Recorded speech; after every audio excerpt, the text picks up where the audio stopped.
सर्वनाम वाक्य में संज्ञा के स्थान पर प्रयुक्त होकर संज्ञा का ही प्रकार्य करने वाले शब्दों को सर्वनाम कहा जाता है। सर्वनाम के 6 भेद होते हैं: पुरुषवाचक, निश्चयवाचक, अनिश्चयवाचक, संबंधवाचक, प्रश्नवाचक, निजवाचक। पुरुषवाचक सर्वनाम: जिन सर्वनाम शब्दों का प्रयोग बोलने वाला अपने लिए, सुनने वाले के लिए या किसी अन्य अनुपस्थित व्यक्ति के लिए करता है, वे पुरुषवाचक सर्वनाम कहलाते हैं, जैसे मैं, तुम, वह आदि। पुरुषवाचक सर्वनाम 3 प्रकार के होते हैं: उत्तम पुरुष, मैं, हम तथा इन दोनों के सभी रूप जैसे मेरा, मैंने, हमारा, हमें आदि। इनका प्रयोग बोलने वाला अपने लिए करता है।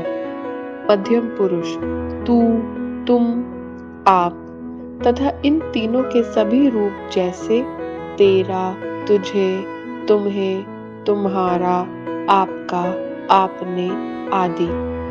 इनका प्रयोग वक्ता द्वारा सुनने वाले के लिए किया जाता है। अन्य पुरुष वह, वे तथा इन दोनों के सभी रूप जैसे उसका, उसे, उनका, उन्हें आदि। इनका प्रयोग वक्ता द्वारा अन्य सभी अनुपस्थित व्यक्तियों के लिए किया जाता है। निश्चयवाचक सर्वनाम: जो सर्वनाम शब्द किसी निश्चित व्यक्ति या वस्तु की ओर संकेत करते हैं, वे निश्चयवाचक या संकेतवाचक सर्वनाम कहलाते हैं, जैसे यह, ये तथा वह, वे आदि।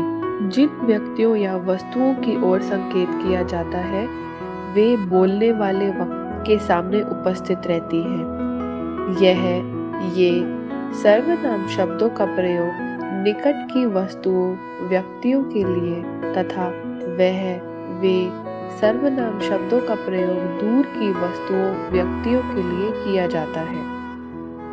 अनिश्चयवाचक सर्वनाम: जो सर्वनाम शब्द किसी निश्चित व्यक्ति या वस्तु का बोध नहीं कराते, वे अनिश्चयवाचक सर्वनाम कहलाते हैं, जैसे कोई व्यक्ति के लिए तथा कुछ वस्तु के लिए। संबंधवाचक सर्वनाम: जो सर्वनाम शब्द वाक्य में प्रयुक्त दूसरे संज्ञा या सर्वनाम शब्दों से संबंध बताने के लिए प्रयोग किए जाते हैं, वे संबंधवाचक सर्वनाम कहलाते हैं, जैसे जो, सो, जैसा, वैसा, उसका, जिसका, जो, वो आदि।